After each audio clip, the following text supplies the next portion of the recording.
নমস্কাৰ। পোনপ্ৰথমে সকলো বন্ধু-বান্ধৱীকে আমাৰ এই অসমীয়া শিক্ষামূলক ইউটিউব চেনেল বিএন এডুকেয়াৰলৈ স্বাগতম জনালোঁ।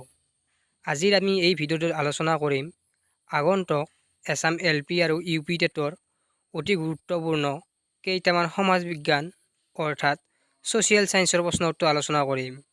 আৰু এই প্ৰশ্ন উত্তৰসমূহ পূৰ্বৰ টেট পৰীক্ষাত আহিছিল। গতিকে কেনেধৰণৰ প্ৰশ্ন আহিব সেই বিষয়ে আপোনালোকে এই ভিডিঅ'টোত জানিব। গতিকে আহক অকণো সময় নষ্ট নকৰি আজিৰ ভিডিঅ'টো আমি আৰম্ভ কৰোঁ।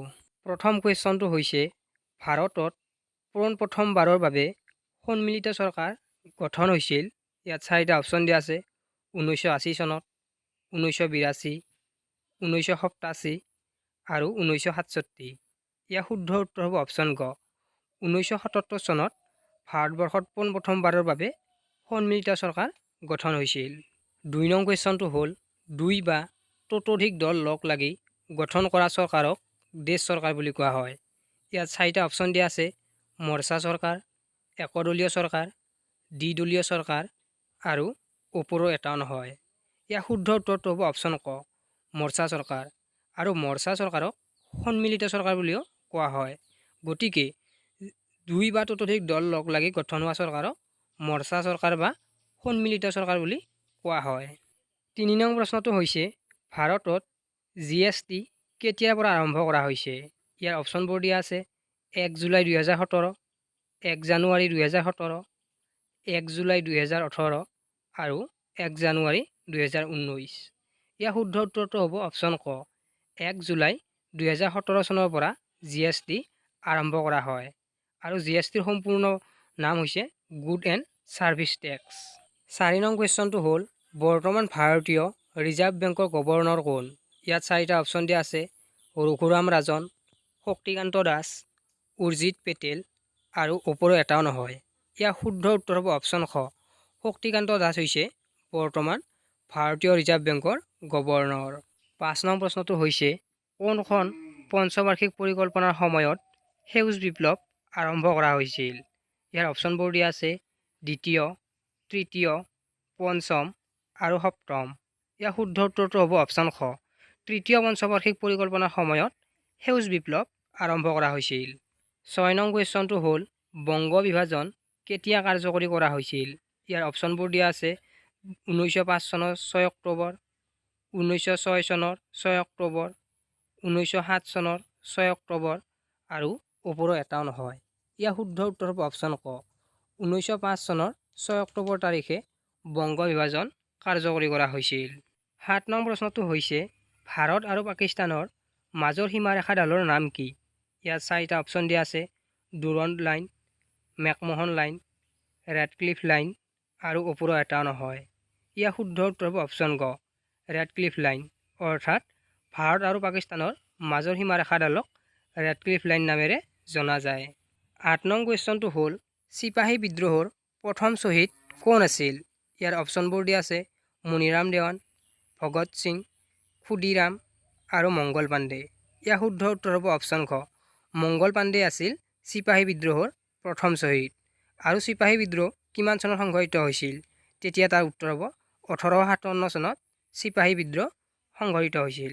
9 নং কুৱেশ্যনটো হৈছে পানীপথৰ প্ৰথম যুদ্ধ কিমান চনত সংঘটিত হৈছিল? ইয়াত অপশ্যনবোৰ দিয়া আছে: 1526 চনত, 1516 চনত, 1560 চনত আৰু 1537 চনত। ইয়াৰ শুদ্ধ উত্তৰ হ'ব অপশ্যন ক, 1526 চনত পানীপথৰ প্ৰথম যুদ্ধ সংঘটিত হৈছিল। 10 নং প্ৰশ্নটো হৈছে উত্তৰ পূব সীমান্ত ৰেলৱেৰ মুখ্য কাৰ্যালয় ক'ত অৱস্থিত? ইয়াত 4টা অপশ্যন দিয়া আছে: গুৱাহাটী, ৰঙিয়া, আইজল আৰু ইটানগৰ। ইয়াৰ শুদ্ধ উত্তৰ হ'ব অপশ্যন ক, গুৱাহাটীত উত্তৰ পূব সীমান্ত ৰেলৱেৰ মুখ্য কাৰ্যালয় অৱস্থিত। 11 নং কুৱেশ্যনটো হ'ল ধলা শদিয়া দলঙৰ মুঠ দৈৰ্ঘ্য কিমান? ইয়াৰ অপশ্যনবোৰ দিয়া আছে: 9.15 কিলোমিটাৰ, 8.15 কিলোমিটাৰ, 10.15 কিলোমিটাৰ আৰু 9.16 কিলোমিটাৰ। ইয়াৰ শুদ্ধ উত্তৰ হ'ব অপশ্যন ক, 9.15 কিলোমিটাৰ হৈছে ধলা শদিয়া দলঙৰ মুঠ দৈৰ্ঘ্য। আৰু এই ধলা শদিয়া দলংখন আমাৰ ভাৰতৰ আটাইতকৈ দীৰ্ঘতম দলং। 12 নং কুৱেশ্যনটো হ'ল সাৰ্কৰ সম্পূৰ্ণ নাম কি? ইয়াৰ উত্তৰ হ'ব the South Asian Association for Regional Cooperation হৈছে সাৰ্কৰ সম্পূৰ্ণ নাম। আৰু এই সাৰ্ক এছিয়া মহাদেশৰ 8খন উন্নয়নশীল দেশৰ ৰাজনৈতিক অৰ্থনৈতিক উন্নয়নৰ বাবে গঠন কৰা হৈছিল। 13 নং প্ৰশ্নটো হৈছে সাৰ্ক কিমান চনত গঠন কৰা হৈছিল? ইয়াৰ অপশ্যনবোৰ দিয়া আছে 1988 চনত, 1985 চনত, 1990 চনত আৰু 1991 চনত। ইয়াৰ শুদ্ধ উত্তৰ হ'ব অপশ্যন খ 1985 চনত সাৰ্ক গঠন কৰা হৈছিল। 14 নং প্ৰশ্নটো হৈছে সাৰ্কৰ অন্তৰ্গত দেশৰ সংখ্যা হৈছে, ইয়াৰ অপশ্যনবোৰ দিয়া আছে 6খন, 7খন, 8খন আৰু 5খন। ইয়াৰ শুদ্ধ উত্তৰ হ'ব অপশ্যন গ 8খন, অৰ্থাৎ সাৰ্কৰ অন্তৰ্গত মুঠ দেশৰ সংখ্যা হৈছে 8খন আৰু এই 8খন দেশ এছিয়া মহাদেশৰ হয়, অৰ্থাৎ এছিয়া মহাদেশৰ 8খন উন্নয়নশীল দেশৰ ৰাজনৈতিক আৰু অৰ্থনৈতিক উন্নয়নৰ বাবে সাৰ্ক সংস্থাটো গঠন কৰা হৈছিল। 15 নং প্ৰশ্নটো হ'ল সাৰ্কৰ মুখ্য কাৰ্যালয় ক'ত অৱস্থিত?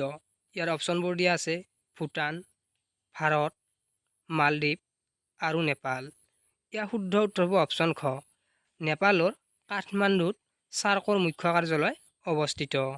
16 নং কুৱেশ্যনটো হ'ল নীতি আয়োগ কেতিয়া গঠন কৰা হৈছিল? ইয়াৰ অপশ্যনবোৰ দিয়া আছে 1 জানুৱাৰী 2015 চনত, 3 মে' 2015 চনত, 4 জানুৱাৰী 2015 চনত, 23 জানুৱাৰী 2015 চনত। ইয়াৰ শুদ্ধ উত্তৰ হ'ব অপশ্যন ক 1 জানুৱাৰী 2015 চনত নীতি আয়োগ গঠন কৰা হৈছিল। 17 নং প্ৰশ্নটো হৈছে ৰাষ্ট্ৰীয় গ্ৰাহক দিৱস কোন তাৰিখে পালন কৰা হয়? ইয়াৰ অপশ্যনবোৰ দিয়া আছে 22 মে', 24 জুন, 24 ডিচেম্বৰ আৰু 22 ডিচেম্বৰ। ইয়াৰ শুদ্ধ উত্তৰটো হ'ব অপশ্যন গ 24 ডিচেম্বৰ তাৰিখে ৰাষ্ট্ৰীয় গ্ৰাহক দিৱস পালন কৰা হয়। 18 নং কুৱেশ্যনটো হৈছে ৰাষ্ট্ৰসংঘৰ নিৰাপত্তা পৰিষদৰ কিমানখন দেশ সদস্য? ইয়াৰ অপশ্যনবোৰ দিয়া আছে 5খন, 10খন, 15খন আৰু 20খন। ইয়াৰ শুদ্ধ উত্তৰ হ'ব অপশ্যন গ 15খন, অৰ্থাৎ ৰাষ্ট্ৰসংঘৰ নিৰাপত্তা পৰিষদৰ মুঠ সদস্যৰ সংখ্যা হৈছে 15খন। ইয়াৰে 5খন স্থায়ী সদস্য ৰাষ্ট্ৰ আৰু 10খন হৈছে অস্থায়ী সদস্য ৰাষ্ট্ৰ। 19 নং প্ৰশ্নটো হ'ল কিমান বছৰৰ বাবে ৰাষ্ট্ৰসংঘৰ নিৰাপত্তা পৰিষদৰ অস্থায়ী সদস্য নিৰ্বাচিত হয়? ইয়াৰ অপশ্যনবোৰ দিয়া আছে 1 বছৰ, 2 বছৰ, 3 বছৰ আৰু 5 বছৰ। ইয়াৰ শুদ্ধ উত্তৰ হ'ব অপশ্যন খ 2 বছৰ, অৰ্থাৎ 2 বছৰৰ বাবে ৰাষ্ট্ৰসংঘৰ নিৰাপত্তা পৰিষদৰ অস্থায়ী সদস্য ৰাষ্ট্ৰসমূহ নিৰ্বাচিত হয়। নেক্সট কুৱেশ্যনটো হ'ল বৰ্তমান ৰাষ্ট্ৰসংঘৰ কিমানখন দেশ সদস্য? ইয়াৰ অপশ্যনবোৰ দিয়া আছে 199খন, 197খন, 194খন আৰু 193খন। ইয়াৰ শুদ্ধ উত্তৰ হ'ব অপশ্যন খ 193খন দেশ বৰ্তমান ৰাষ্ট্ৰসংঘৰ সদস্য। আৰু যদি প্ৰশ্ন আহে ৰাষ্ট্ৰসংঘ কিমান চনত গঠন কৰা হৈছিল, তেতিয়া তাৰ উত্তৰ হ'ব 1945 চনত ৰাষ্ট্ৰসংঘ গঠন কৰা হৈছিল। নেক্সট প্ৰশ্নটো হৈছে সংবিধানৰ কোন অনুচ্ছেদৰ দ্বাৰা হিন্দীক ৰাষ্ট্ৰীয় ভাষা হিচাপে ঘোষণা কৰা হৈছিল? ইয়াত কেইবাটা অপশ্যন দিয়া আছে অনুচ্ছেদ 343, অনুচ্ছেদ 342, অনুচ্ছেদ 254, অনুচ্ছেদ 346। ইয়াৰ শুদ্ধ উত্তৰ হ'ব অপশ্যন ক অনুচ্ছেদ 343ৰ দ্বাৰা হিন্দী ভাষাক ৰাষ্ট্ৰীয় ভাষা হিচাপে ঘোষণা কৰা হৈছিল। গতিকে বন্ধু বান্ধৱীসকল ভিডিঅ'টো আজিলৈ ইমানেই। যদি ভিডিঅ'টো ভাল লাগিছে প্লিজ লাইক কৰক আৰু যদি চেনেলটোত প্ৰথম তেতিয়াহ'লে প্লিজ চেনেলটো ছাবস্ক্ৰাইব কৰিব, কিয়নো এই চেনেলটোত অসমৰ বিভিন্ন কম্পাৰেটিভ এক্সামৰ বাবে বিভিন্ন ধৰণৰ প্ৰশ্ন উত্তৰ দিয়াৰ উপৰিও পূৰ্ব প্ৰশ্ন উত্তৰ আলোচনা কৰা হয়। গতিকে অকণো সময় নষ্ট নকৰি ভিডিঅ'টো লাইক কৰক আৰু যদি চেনেলটো প্ৰথম তেতিয়াহ'লে প্লিজ চেনেলটো ছাবস্ক্ৰাইব কৰিব। ধন্যবাদ।